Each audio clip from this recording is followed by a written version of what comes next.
গত কয়েকদিন আগে পড়লাম যে শুধুমাত্র ঢাকা শহরে প্রতিদিন কয়টি করে তালাক হচ্ছে? 39টা পড়লাম না, বা তার এরকম বেশি পড়লাম। প্রতিদিন কি হচ্ছে? 39টা করে তালাক হচ্ছে। সৌদি আরবে তালাকের হার অনেক বেশি। পশ্চিমা দেশে তো হাদ্দেস ওয়ালা হারাজ, যা বলবেন তাই। পশ্চিমা দেশে অধিকাংশ বিয়েগুলো টিকে না, যেমন অমুসলিমদের টিকে না তেমন মুসলিমদেরও বিয়ে টিকে না, ইল্লা মাশাআল্লাহ। আর যেসব বিয়েগুলো টিকছে অশান্তির শেষ নেই, অশান্তির সাথেই টিকছে। কারণ কি জানেন? বেশ কিছু কারণ রয়েছে, তার মধ্যে একটি গুরুত্বপূর্ণ কারণ হচ্ছে এই পার্থিব সুখের জীবন বেশি। সুখে থাকলে ভূতে কিলাই, আমাদের আঞ্চলিক ভাষা বলে, সুখে খেলে ভূতে কিলাই। তো আজকাল মহিলারা খুব সুখে খাচ্ছে। আগে আমাদের মা খালারা দাদি নানি যে কষ্ট করেছে, ওই সব কষ্ট করতে হয় না। হ্যাঁ, না আটা পিষতে হচ্ছে, না ওই ধান ভাঙতে হচ্ছে, হ্যাঁ, না আপনার ওই সংসারে অতগুলি কাজ করছে, কোন রকম পাক করা সেটা করতে চায় না। ওই হোটেল থেকে নিয়ে এসো, আরে ফাস্ট ফুড নিয়ে এসো, আরে আজকে এটা নিয়ে এসো, তো আজকে এটা নিয়ে এসো। আউযুবিল্লাহ।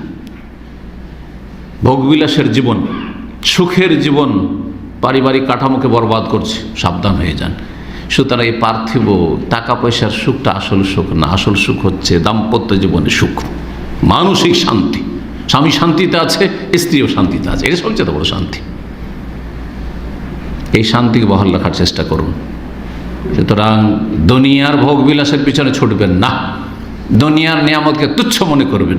দুনিয়ার এই টাকা পয়সাকে আর ভালো ভালো এই যে খাবার দাবার মানুষ খাচ্ছে আর যাচ্ছে, আর আমরা তো কিছু করতে পারি না, আমরা তো আর হোটেলে খাই না, ওই ডেইলি পাক করো না, না কখনো না। দুনিয়ার দিকে দেখবেন না, আশেপাশের লোকের দিকে দেখবেন না। দুনিয়ার লোকের কম্পিটিশন, তারা নতুন নতুন মোবাইল ব্যবহার করে, নতুন নতুন গাড়ি কিনছে, আর তুমি কি করছো? নতুন নতুন বাড়ি সাজাচ্ছে, তুমি কি করছো? না না, খবরদার না। এই টাকা পয়সাগুলোকে বাঁচান, আর গরিব দুঃখীদেরকে দেন, আর দান খায়রাত করেন, আর সাধারণ সিম্পল জীবনযাপন করেন, ওতে শান্তি রয়েছে, ওতে সুখ শান্তি রয়েছে। 2 নম্বর কারণ তালাকের হচ্ছে এই আপনার কি বলবো, স্মার্টফোন। আর স্মার্টফোনে সোশ্যাল মিডিয়ার ফ্যাসিলিটি। স্ত্রী অধিকাংশ সময় স্বামী থেকে ছেলে মেয়ে থেকে গাফিল, মোবাইল ইন্টারনেটে মেতে রয়েছে। স্বামী মোবাইল ইন্টারনেটে মেতে রয়েছে, যার ফলে কেউ কারো সাথে সাথ দেয় না, কেউ কারো পাশে দাঁড়ায় না। নফসি নফসি নফসি নফসি, বাচ্চাদের খোঁজ খবর রাখে না।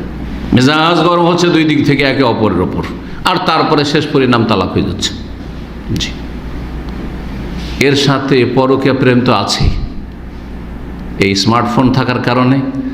আর এতে যে আপনার মেসেঞ্জার আর ফেসবুক আর আপনার কি বলছে আপনার ইমো আর এটা সেটা, এই যে সব সময় হাতে, আরে কি স্বামী বাইরে গেল আর শুরু হয়ে গেল, স্বামী প্রবাসে থাকে, এইদিকে পরকীয়া প্রেম চলছে, হারাম সম্পর্ক চলছে, যার ফলে শান্তি হয় না। শেষ পরিণাম কী হয়ে যাচ্ছে? তালাক হয়ে যাচ্ছে। শেষ পরিণাম তালাক হয়ে যাচ্ছে। আল্লাহ হেফাজত করুন।